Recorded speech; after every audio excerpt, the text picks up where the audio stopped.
Hi, everyone. Welcome back to the show. I'm super excited to introduce my guest today. I have with me Sanaa Green, who is a spiritual teacher who helps women see their sacred essence. She reflects and nurtures the divine potential of others, and her purpose is to support the reestablishment of the divine feminine into our collective consciousness and to show the divine as an accessible state of being in everyday life. She is an urban nature lover, Reiki master, feng shui consultant, environmental educator, and community activist. Sanaa uses her voice to speak resonant energy into the world through her Center Her Power podcast, as well as a new 50-minute podcast called Mawu Goddess Stories. Thank you so much for joining us today, Sanaa. Thank you so much for having me, Sarah. This is such an honor to be able to talk to you today. And it's really been helpful for me to help kind of clarify my thoughts. So thank you for this invitation. I'm so excited to dive in and talk to you. So let's kick off the conversation with you telling us a little bit about your story. How did you get to doing the work that you do today? Well, my father passed away in 1997. And at that time, I was working in New York City at an advertising agency. And I was like, there has to be more to life than this. So I started searching for my purpose. And then as over the years, I've been learning more and more about who I am, what my gifts are, who the creator is, and then how I can be of service in the world. So I've had a variety of jobs, and now I think I'm really focused on the core of my being, and am getting more comfortable with speaking from that place. Amazing. And what is it that is lighting you up the most at the moment in the work that you're doing? You know, I'm so excited about this whole podcasting world. My degree from Howard University is in communications. And when I studied communications many, many moons ago, this whole podcast didn't exist. And the whole system of being able to have video meetings and all the technology didn't exist. And so I think I've kind of come full circle. Even though I studied communications, I really hadn't planned to be in front of the camera. My major was production, and I was a theater production minor and a stagehand. And I never intended to be in front of the mic or in front of the camera. But still, I kept hearing that my voice was a part of one of the gifts or the tools that would be used by God to bring forth whatever the Creator wants me to articulate. So it's been an interesting journey. Yeah, I would love. And I'm really feeling, I guess I should say, I didn't really answer the question, but what's really lighting me up is not only the podcasting, but the access we have to tools to be able to share who we are. And I'm really excited about the energies, the healing energies that are presenting themselves and are coming every moon cycle into the earth, that are helping us to excavate our issues, our challenges, our traumas, and provide healing to them. And there's so many people who are sharing healing information in the world and I really feel like this is my time. So that's what's really lighting me up. And I want to be able to share what's lighting me up with others so that they can also feel connected to their divine selves and express that in the world. Yeah, I totally resonate with that. And I know so many other people who are listening will as well. So I would love to dive a little bit more into your specific journey of, going through that process. Like you said previously, you felt like, you being in up front and center and really using your voice as a tool in your work wasn't something that you were initially considering. So what was it like kind of going through that transformation of realization and really stepping into that and kind of, I would imagine you had to overcome a lot of mindset shifts in order to step into really fully embodying your message in the way that you're doing now? Well, actually, the shift is still in process. Let's say that.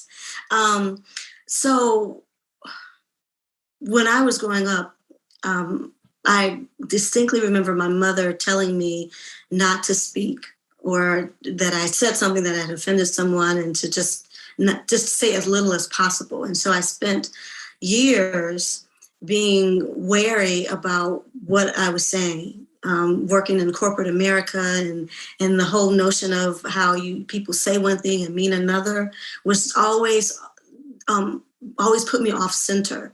And so I was always worried that I would say the wrong thing. And then what ended up happening is I was suppressing what I was actually feeling. And then something would blurt out at the absolute wrong time and say the absolute wrong thing. And the piece that really was the most challenging was that I felt so badly about it. And I didn't give myself permission I didn't forgive myself and give myself permission to see what was actually happening. So I'm empathic, which is something that I've really just owned recently in the last couple of years. So I really feel what others feel. And I've worked with children, and I'm realizing that I have to be very particular about when I work with children, because if they're upset, it's really hard for me to keep myself grounded and focused and not get caught up in what they're feeling.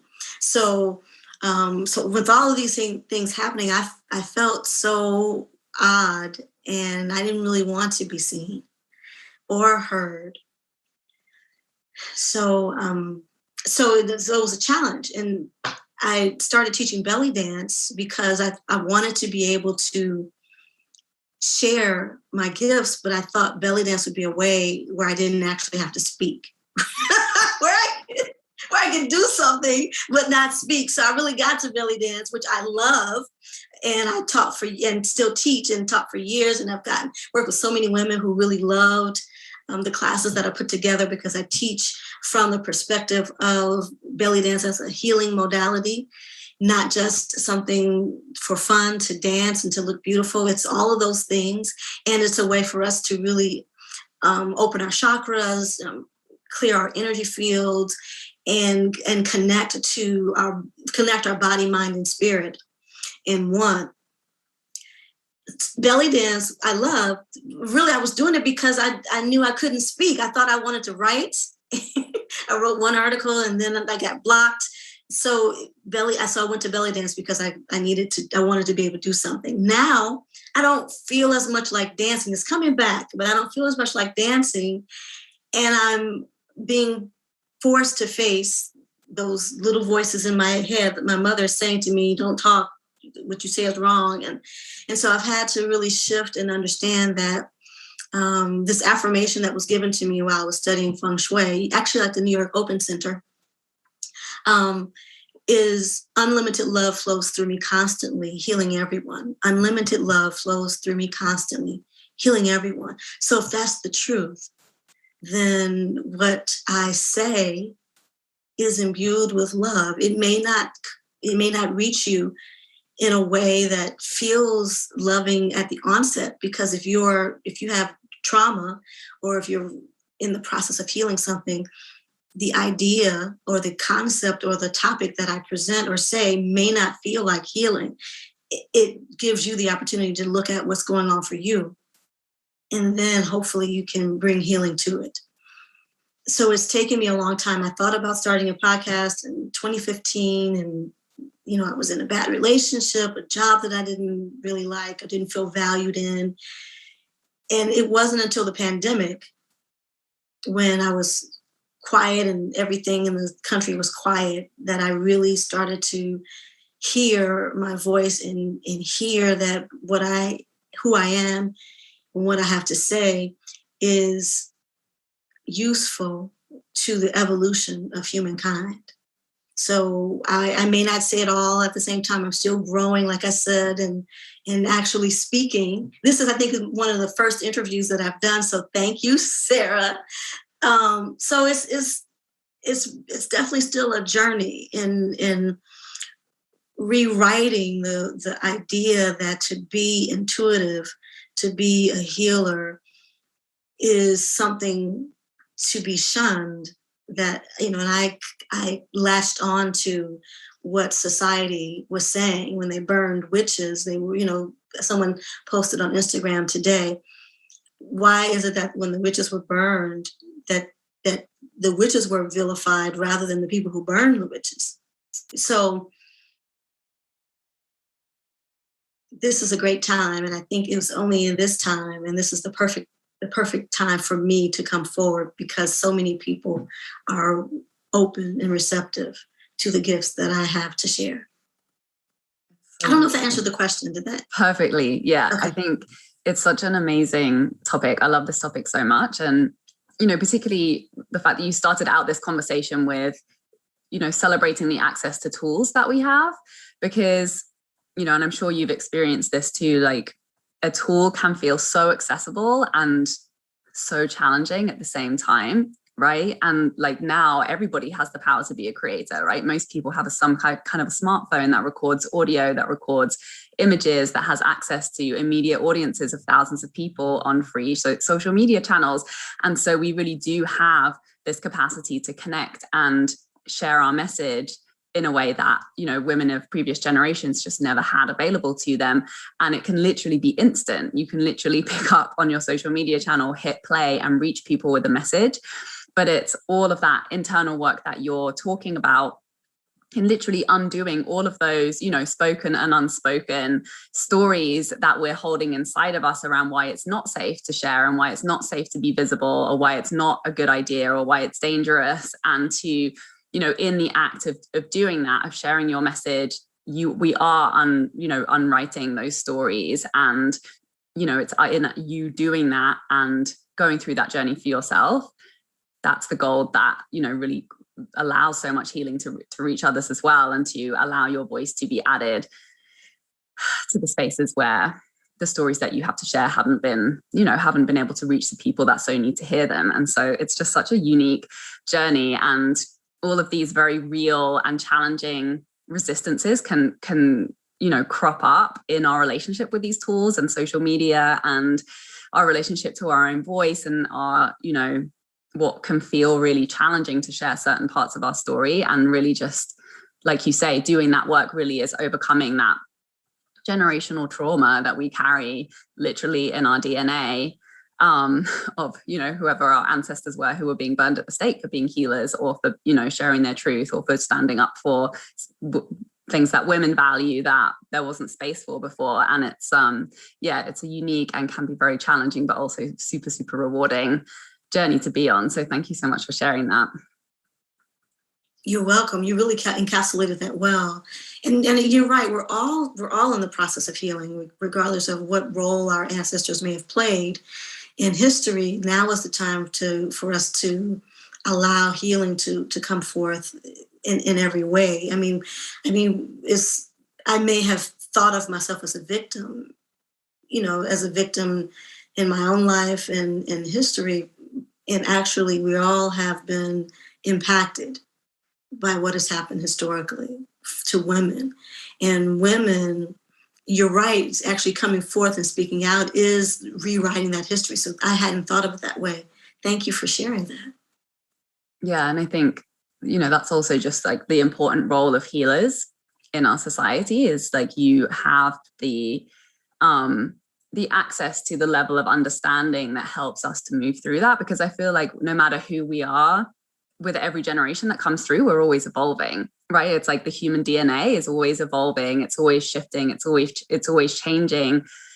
And that's just a part of that work, is to undo the patterns that protected, generations past, or that they developed because that worked for them then, but we don't need them anymore. Like, we don't need to protect ourselves in the way that, when we were cavemen and women, we needed to protect ourselves. And when we didn't have Google Maps and things like that to support our modern lifestyle, which give us whole new levels of freedom. But so often we're just operating on that like ancestral operating system that can create so many problems for us. And yeah, I don't know. I'm married to a doctor, and I have trained in energy healing, and a lot of my clients, a lot of my friends are energy healers. And I really do feel like one day it'll be like the Western medical system is an institution here. I feel like there will be institutions that better understand and communicate and support people through energy healing modalities. And it's already starting to happen. But like, what's your relationship to, like the energy healing work that you're doing and the modalities that you're using to support people to, like you say, embody more of a divine feminine energy in their way of living? Well, yes, I am. I train in feng shui, like I mentioned, and Reiki, and tuned to the master symbol.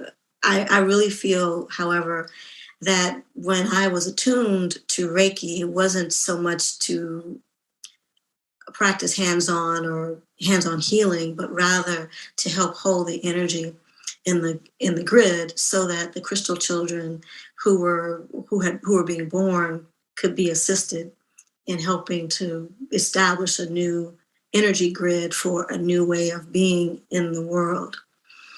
I actually combine all of the things that I have done. So I am trained in outdoor education. Just finished my wilderness first aid course this weekend. And I combine like the whole notion of energy and how energy flows through a space from feng shui with the chakras and how the energy flows in our bodies with the earth, and how we and how energy flows in the earth, and I combine all those things to create spaces where people can access their own understanding of what the earth is. So most of my work, I believe, I'm realizing now, most of the work that I have come to do is soul work, and it's done in an unseen way. So I am positioned in a particular place near bodies of water because I'm a portal keeper for that area. And so whereas I may play the singing bowls or sing or speak, and that's the next iteration of how I'm utilizing my vehicle, my body, my voice for healing, it's really more igniting the idea of who one is in someone's psyche. So what I've learned, what people are telling me, is that through talking to me or hearing what I say, they remember who they are. It's not really something that I'm doing on a conscious level, but they remember their divine essence and who they are.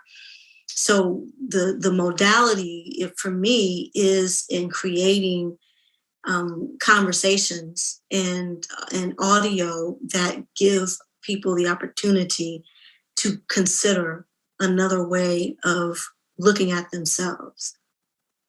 All of that is informed by the hands-on healing, the art of placement. Feng shui actually means wind and water. So nature is all intertwined in what I do. I believe that I'm descended from Lemuria.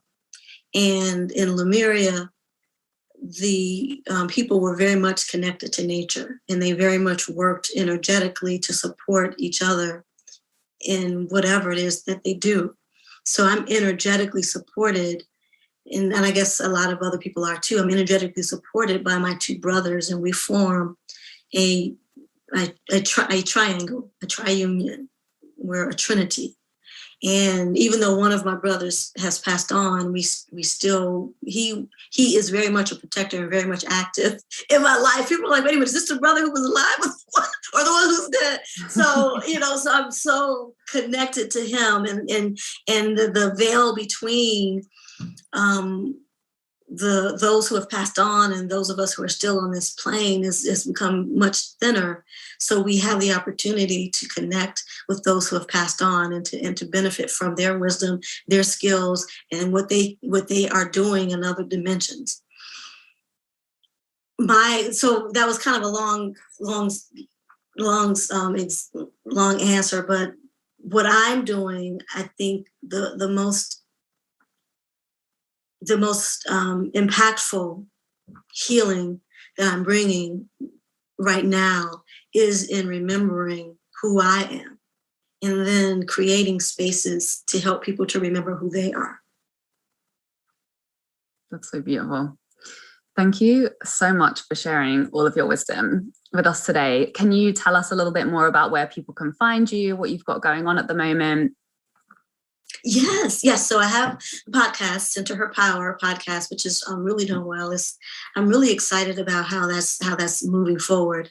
And I decided to start a new podcast. I got so much positive response from a story that I read, a story of a goddess that I read.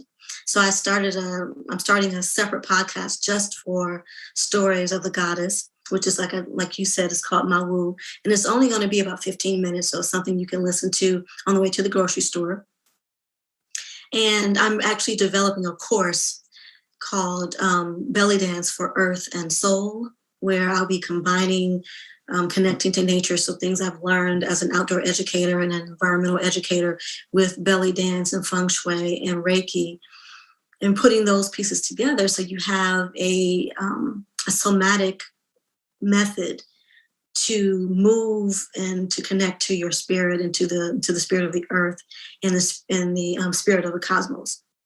So Belly Dance for Earth and Soul course is going to be online. That's coming up, and I'm really excited about that. And I think that's it. And you can find me at my website, which is Center Her Power. The name of the organization that I work under that I started is called In the Center of Her Power, meaning being able to connect to the aspect of yourself that is true, the truest version of yourself. That is power. So in the center of her power is looking to excavate that aspect of myself, because it reminds me of what my goal is, and whoever listens to the podcast or is involved in any kind of course that I might offer. So centerherpower.com. You can find me on Instagram at centerherpower and on Facebook at In the Center of Her Power. And I'm hoping to hear from some of your listeners. Yes, that belly dance course sounds amazing. Definitely keep me in the loop for that. I definitely will. Thank you so much, Sanaa, and thank you everybody for watching and listening. Please subscribe and like and leave a review, and I will see you next week. Thank you. Bye. For more inspirational content, head over to my website withsarahmac.com, and please support the show by liking, commenting, and subscribing.